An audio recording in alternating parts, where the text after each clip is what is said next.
Spazio 13 is the process of transformation and refurbishment of a former middle school, a school in the neighborhood called Libertà in Bari. Libertà is freedom in Italian. And this neighborhood is a very socially complex, mixed and fragile neighborhood in Bari, hyper-dense, lacking public spaces and lacking aggregational spaces. And this school was progressively abandoned in the last 15 years for basically no physical reasons, but just for a social bad fame, let's say. So it was a really sad story of political loss.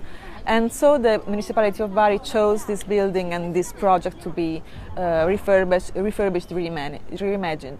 In 2005 to 2016, the National Association of Italian Municipality, called ANCI, issued a call towards the municipalities to choose some building to be refurbished and transformed. The municipality of Bari chose this school to be transformed, but instead of answering directly to the call, turned the call towards the citizens, the collectivity of Bari people, and we answered and we won. And the interesting part of the story is that "we" is a very collective name, let's say. Spazio 13 is in fact a partnership, a network of networks made of 14 different associations and grassroots movements of Bari. And so we won this call with a project of transformation of the school into what we like to call a learning center, a learning hub, and devoted to young people to help them learn new skills, also to imagine new job futures and new also creative futures.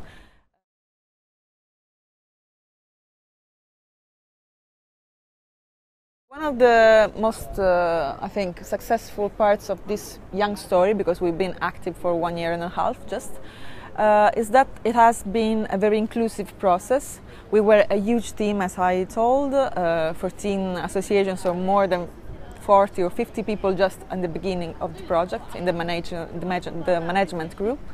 And so we were able to reach, with just our beginning networks, a huge audience in a certain sense. We were issuing a lot of calls. We organized a lot of meetings and what we call one-day meetings, or also round tables with the collectivities. And actually we reached a lot of people on the whole urban scale, I have to admit.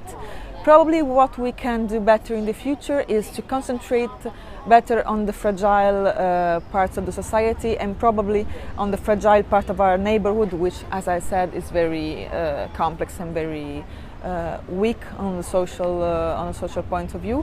So what we have to do is to be more proactive in involving the neighborhood directly in what we do. But as far as I can tell until now, in terms of inclusiveness, we've been quite wide, let's say. Since we are very young, and since we have this huge and complex and very liquid team in the management, we have been very experimental until now. So we've made a lot of things, a lot of activity, but we lack some framework, let's say. We really would like to learn how to be able to foresee a more stable, a more solid future for our project, if possible, of course. So what we really are appreciating a lot of this activity of sharing thoughts and sharing experience is that we can learn from older experiences that have had a strong impact also on larger scales, with a huge complexity of processes, and so we really can learn a lot to build a stable framework for us.